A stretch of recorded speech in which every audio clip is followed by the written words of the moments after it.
Thank you. You're welcome. Well, we're all told that vaccinations are our way out of this pandemic, but what happens after you receive your jabs? Every day, more and more of us are getting vaccinated. It's one of the biggest peacetime efforts in history. And it's working. In Israel, the number of symptomatic cases in vaccinated people has fallen 94%.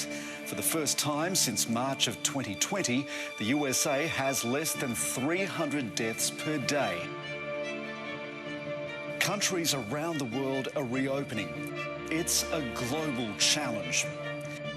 But each of us has a role to play. So once you're vaccinated, are you safe? And what should you be able to do? To help explain the effectiveness of vaccines, let's talk about baseball. That's a rocket. Giddy up, baby. Giddy up. Go on. We got a ball game. In May, one player and 8 other staff from the New York Yankees all tested positive for COVID-19, despite everyone on the team being fully vaccinated. That's right, they were vaccinated and 9 people still got the virus. The outbreak is thought to have started with the third base coach, Phil Nevin. It's possible that his vaccine failed. He became mildly ill. 7 of the cases were other coaches or team officials. And then there was Gleyber Torres, the shortstop. What a play by Gleyber Torres. Of those cases, 7 showed no symptoms at all. The last case had only mild symptoms. But the fact that 9 people out of 60 caught the disease in the first place still seems pretty high. That's 15% of the team. Now, let's rewind a year to a time before most people in the US were vaccinated. There are serious questions about whether Major League Baseball can go on. In 2020, there were similar outbreaks in 2 other American baseball teams. In July, 18 players and 2 coaches from the Miami Marlins tested positive. Soon after that, the St. Louis Cardinals had an outbreak of their own, with 10 players and 2 staff. That's about 30 to 40% of those teams. Now, if the Yankees had the same rate of transmission, it wouldn't have been just 9 cases, it would have been 24. And that suggests vaccines are cutting the risk of transmission by half. That figure has been backed up by studies from the UK and Israel. There's similar data here in Australia too. Of the 40 people who attended a party at Hoxton Park during Sydney's outbreak, 7 people who'd been vaccinated never got sick. The rest had not been vaccinated. 30 caught the disease, only 3 escaped. Now, an important point for the AstraZeneca, Pfizer and eventually Moderna vaccines used in Australia. You're only considered fully vaccinated after you've had both doses, plus an extra 2 weeks after your second dose to be fully immune. If you've had both doses, waited for 2 weeks and then still get the virus, you're what's called a breakthrough case. Breakthrough cases are expected because vaccines are never 100% foolproof. There are also different levels of immunity with all vaccines. Effective immunity and sterilising immunity. Sterilising immunity is the gold standard and it's very difficult to achieve. This is when the vaccine acts so quickly that the virus particles are neutralised the moment they enter our bodies.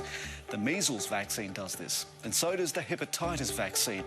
But most vaccines only achieve effective immunity.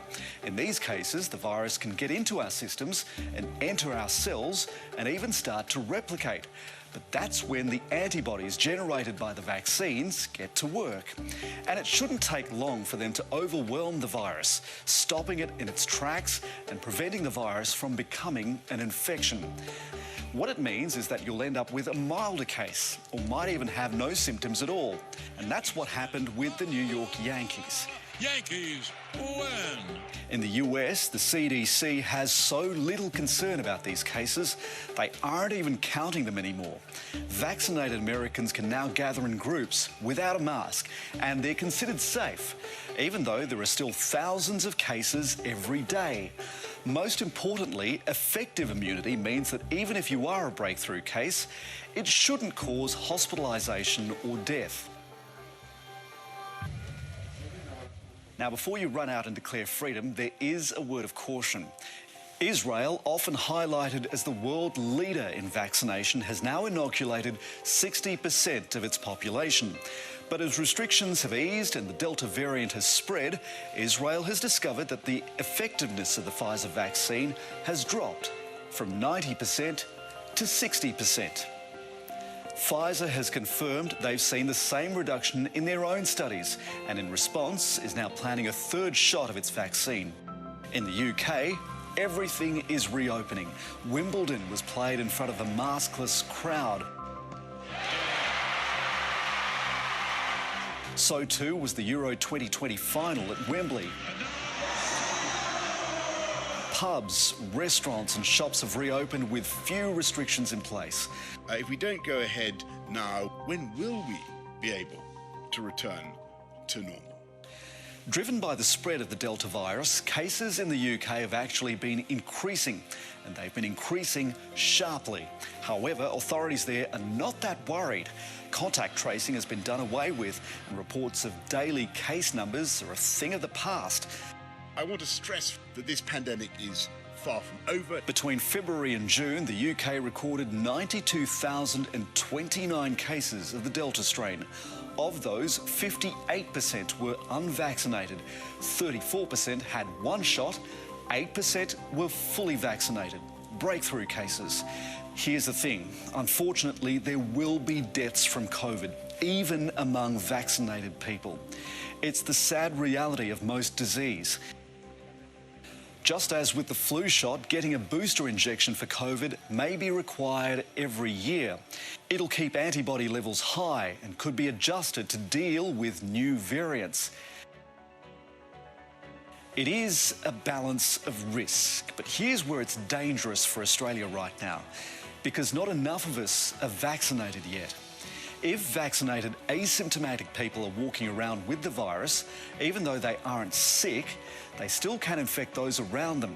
Until we reach those magic numbers of herd immunity, somewhere between 60 and 80%, it isn't safe to do what Israel, the UK or the USA have done. So the answer is yes. Once you're vaccinated, you are largely safe, but not everyone around you is. Yet. And that is the vaccine for this week. You can catch up with the show anytime on iView and the ABC's YouTube channel. And don't forget to check those exposure sites with your local health authorities if you've been to any of the states battling these outbreaks right now. From all of us, stay safe. Good luck with the lockdown if you are locked down. Bye for now.